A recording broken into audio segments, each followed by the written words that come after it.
deadly dose. Families fighting the fentanyl crisis. A News Channel 11 special presentation brought to you by Ballad Health.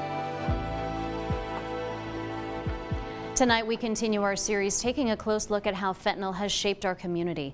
Fentanyl deaths continue to be an increasing problem in the region. Take a look at these numbers. In our viewing area, 51 people died from fentanyl in 2018. 2 years later, it was over double that amount. Then in 2022, that number doubled again. News Channel 11's Karen Jenkins reports how the crisis is affecting the work of law enforcement who face dangers of fentanyl exposure every day.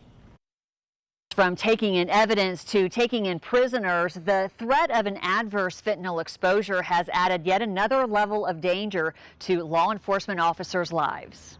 Being in law enforcement has always had its hazards, but usually that threat came from humans. Fentanyl has now created a new danger in nearly every aspect of law enforcement. It's made us kind of more aware of our surroundings, more aware of potential threats that we can perceive outside of the human threat of being, ambushed or attacked by an individual, and looking for chemical agents that are threats as well. Lieutenant Chris Farmer with the Sullivan County Sheriff's Office says knowing how to handle fentanyl using gloves and what he calls universal precautions is critical for officer safety. Responding to a potentially deadly dose is now something that's incorporated into officer training. It includes how to administer a dose of naloxone and how to safely perform CPR. They learn all these processes in the academy, and we teach CPR to the degree of even compression-only CPR. So while they have gloves on, they don't have that face-to-face exposure if they don't have a mask available. Farmer says if he's been around fentanyl at work, he makes sure he doesn't bring even a trace of it home. I kind of go overkill with taking precautions, so really I'll probably change clothes before I even get into my car to drive home. But the danger to law enforcement isn't limited to officers in the field. Fentanyl is being smuggled into the jail, creating a threat to jail staff and other inmates.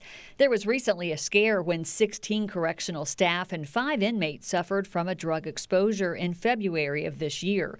While that exposure proved to not be fentanyl, the threat still exists. To try and eliminate such contraband, Sullivan County uses a full body scanner during the booking process.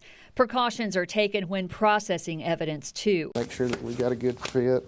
Pills that are suspected to be fentanyl are double-bagged, sealed, and labeled hazardous. That's a newer process that has changed because of the increased threat of fentanyl. Even the room where fentanyl evidence is stored now has features to decrease exposure. Such a small amount will kill someone, and we're in here working. We try to keep the air well ventilated, and it actually sucks the air up, and so hopefully we won't run into that, but we keep Narcan on hand here. The prevalence of fentanyl-related crimes continues to grow here in Sullivan County. Officers say that they are exposed to the drug either through crime scenes or evidence at least 2 to 3 times a week now.